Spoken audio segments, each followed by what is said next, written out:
Well, now that it's running, and I made it back to a local car show that I haven't been at in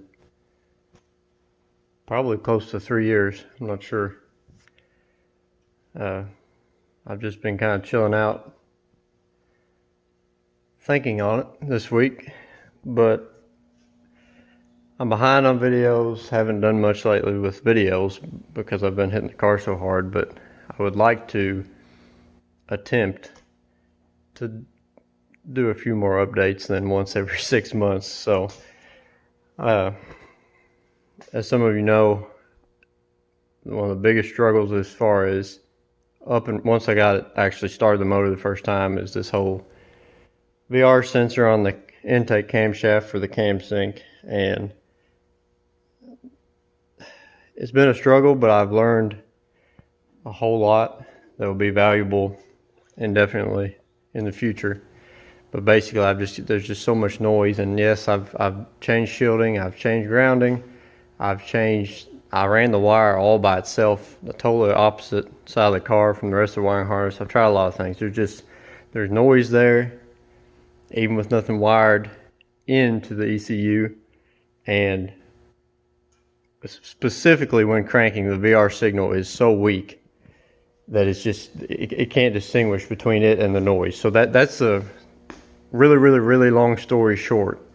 But the night before the car show, I was able to wire in very loosely this VR conditioner from AMPFI, the Mega Squirt folks, and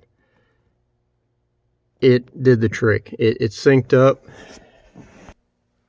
It's synced up. It's matching. It fires up correctly, and the signal is dead on once it's running.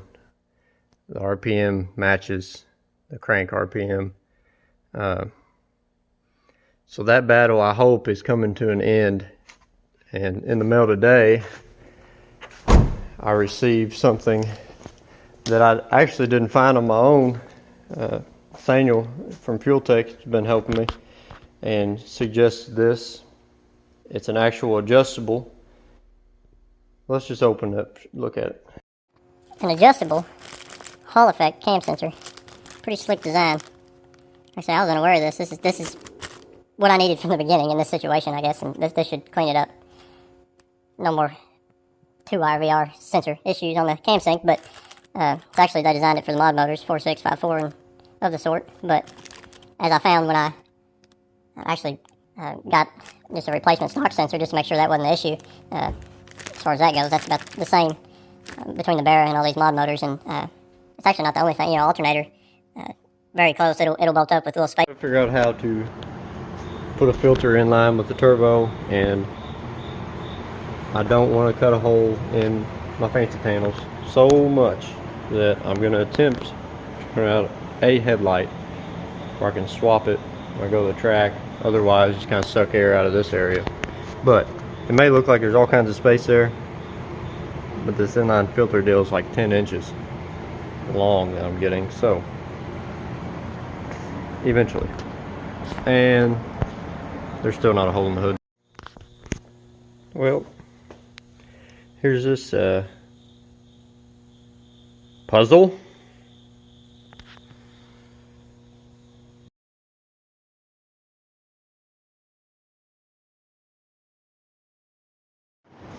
So this evening, pop the coil cover off, get ready to plug in the variable cam solenoids up there, and hopefully, if Nathaniel at Fuel Tech has some time tonight, we'll do a remote session and get the variable cam control up and running. But until then, I'll be working on this little deal, and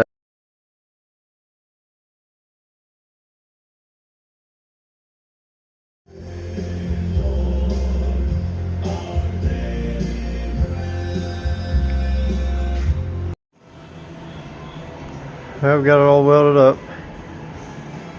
Decided to polish it a little bit. I'm pretty much out, but aluminum polish always turns black. I didn't realize it was gonna Turn the white lines on each side of the weld kind of a dark gray, but I don't know, I guess it does kind of look better than the white.